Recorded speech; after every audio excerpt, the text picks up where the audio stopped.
Hello guys, ito na naman ang inyong lingkod, isang Filipinang naninirahan dito sa Europa na kung saan sinasabihan nilang Makati daw ako. O yun nga naman, dapat naman sila. Makati talaga ang mga talampakan ng pako dahil kung saan ko kayo dinadala sa iba't ibang klaseng lugar. Kumbaga, mas malala pa tayo kay Dora the Explorer. So tuklasin natin ngayong araw na to dahil pupuntahan natin ang city ng Vlissingen na kung saan maliit lang itong na city dito sa Netherlands. So magsisimula nga ang aming journey dito sa Rotterdam Central Station. Papunta kami doon sa Vlissingen City na kung saan ang journey ay talagang 2 hours. At saka guys, take note, yung sinakyan naming train na yan ay fast train, actually yan siya. Samahan nyo ako at tuklasin natin ang city ng Vlissingen na kung saan mas kilala bilang Zeeland, na kung saan ito rin ang paboritong place ng mga German na kung saan pupuntahan nila dahil nga ang German din bansa ay wala naman silang beach.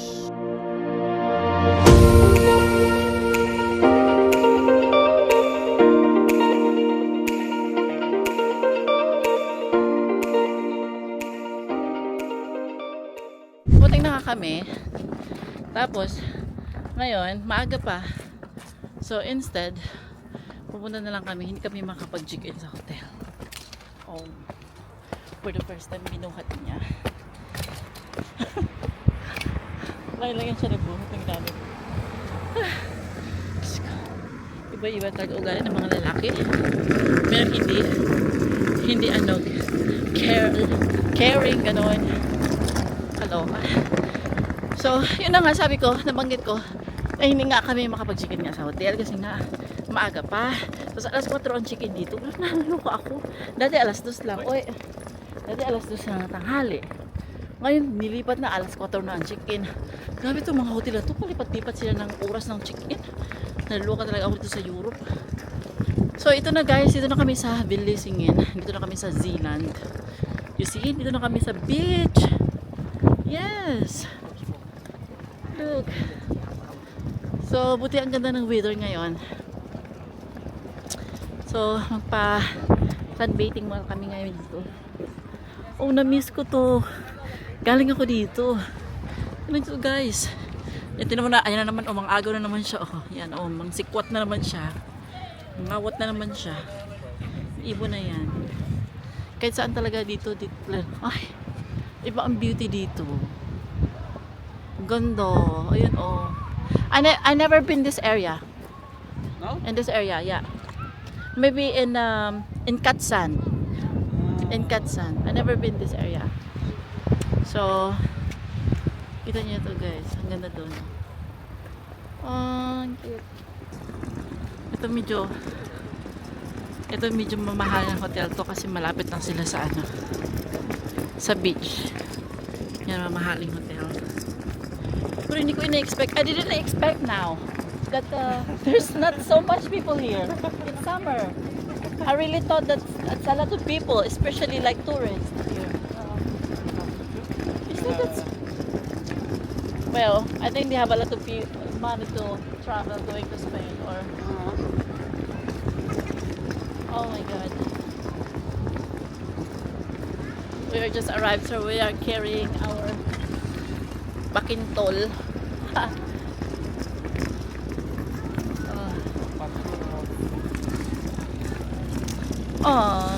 Starting to starving now, and I'm gonna eat you're preparing bread to me. Tapos masyadong turista ngayon, oh. Ang ganda, at saka maganda ang sand dito. Hindi katulad dun sa Scheveningen. Maganda ang sand nila dito. May mga construction nga lang nagaganap. Pero so far, okay naman siya.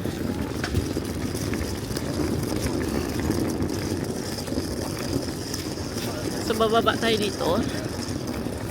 Ano to? Bawal ito yung hayop. So bababa kami dyan. Papunta kami doon sa beach. Oh. Ito na yung mga kinikita mong lalaki. Dinidate mong lalaki. Iba-iba talaga yung mga personalidad nila. May gentleman, may alam mo yung generous, may pagka dito, ang iba turuan mo pa maging gentleman eh. Nakakaloko.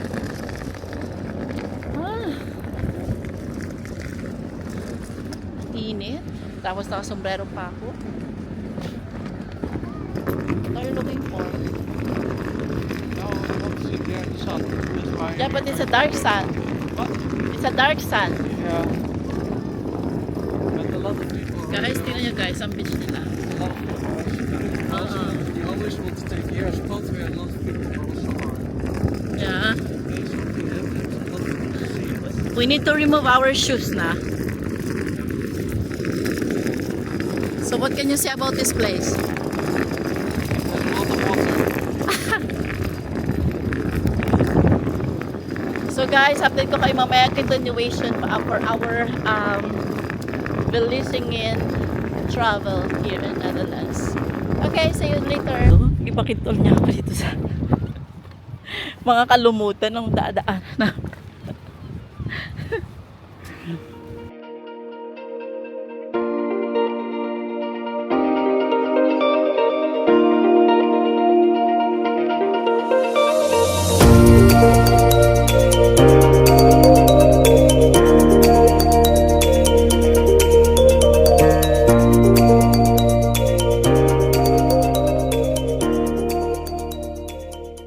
So kita nyo naman, nakalatag na ako dito ng aming pangarapang sunbathing. Pero ang tanong ko, asan yung sun? Wala namang sun dito. Kaya walang bathing lang pero walang sun. So hindi siya matawag na sunbathing. Ano ba yan? O ayan, lumabas na naman siya. Ganito talaga yung araw dito. Pero guys, ang ganda dito guys. Hindi tayo to. Ayan. Okay. Diba? Sunbathing na ako ngayon. Kasi doon sa kabila, ito yung sa kabilang isla. Doon sa kabilang isla kasi kami. We're so lucky kasi wala masyadong taong dito. Ganito lang siya. So napaka-peaceful. Hi sir! Ah! Ah! Ah! It's cold! No! It's cold, Matais! It's so cold! No, just don't put it into the sun. Yeah, feel this. No, it's so cold! It's so cold! Even this one. You see it? Purple. Whole corner. So cold. Oh, that was good. Wow, But the water is cool, right? Yeah. this was good. But you still do it. Yeah? But look at this. In this area, it's a bit dark, but there it's a little bit blue. Yeah. Yeah. So nice. Have you been in done like going to London with the ship? Have you been done going to London with ship? No, No. no. I went to London with plane. With plane. By With plane. the train. No. Actually guys, sa kabila nito London na. Nakikita nyo ba to? Yung ano na to, yung area na to. Yung area na yan. Sa kabila niyan, London na siya. Pero bago ako makarating doon kasi wala akong visa. Kaya hindi ko marating yun. Kaya wala akong visa. Ganon. Ah.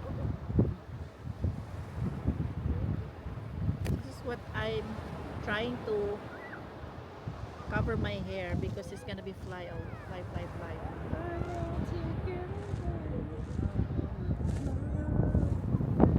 You didn't recognize me. Ah! Ah! It's so cold! Oh my God! Matthijs. You don't recognize me this morning, right? No.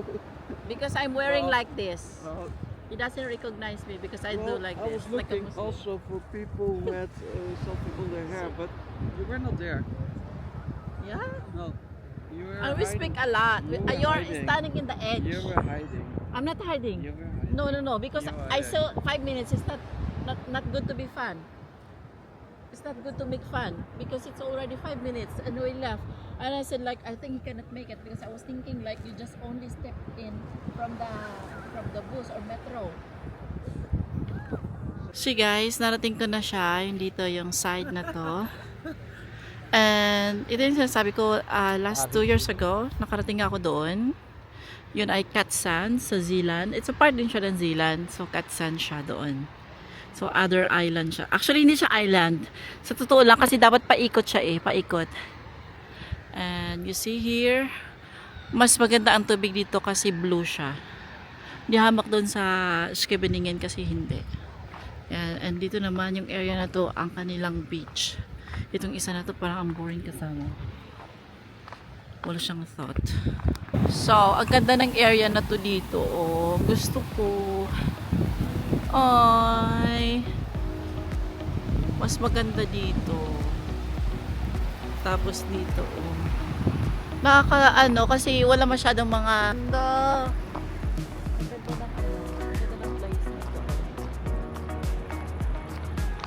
Tapos ito ata lang yung parang lighthouse nila. Yung lighthouse nila. Nag-date dito tayo. Date ng dalawang matanda. Oh, ang cute. Ang ganda.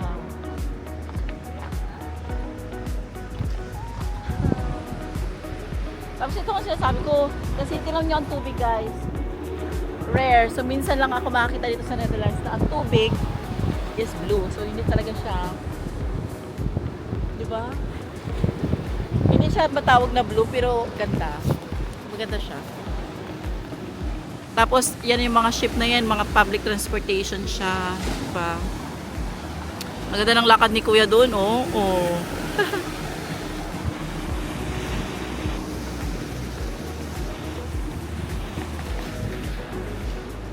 So, actually, happy ako ngayon kasi nga, meron na akong 67,000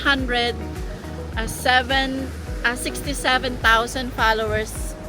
Then, please support nyo naman ako sa aking YT, which is II Palawan. So, na show dyan sa inyong screen. Support nyo naman ako, subscribe nyo ako. Wala namang masama kapag i-follow nyo ako yung mga ganap ko. So, para kahit paano, pag boring kayo, i-play nyo na lang sa YouTube. Kasi minsan, kahit yung mga content creator na hindi ko masyadong sinusuportahan kasi minsan open lang yung open lang yung TV ko, then nagpe-play lang yun kung sino yung mga content creator na lumalabas sa screen ng TV ko. Tapos kahit paano, 'di ba, nakakatulong din ako sa kanila kasi nga pinapakitaan ng ads. Then tapos andito pa ako sa ibang bansa, tapos yung mga most content creator na I follow din social media ay nasa Pilipinas naka-base. So, yun.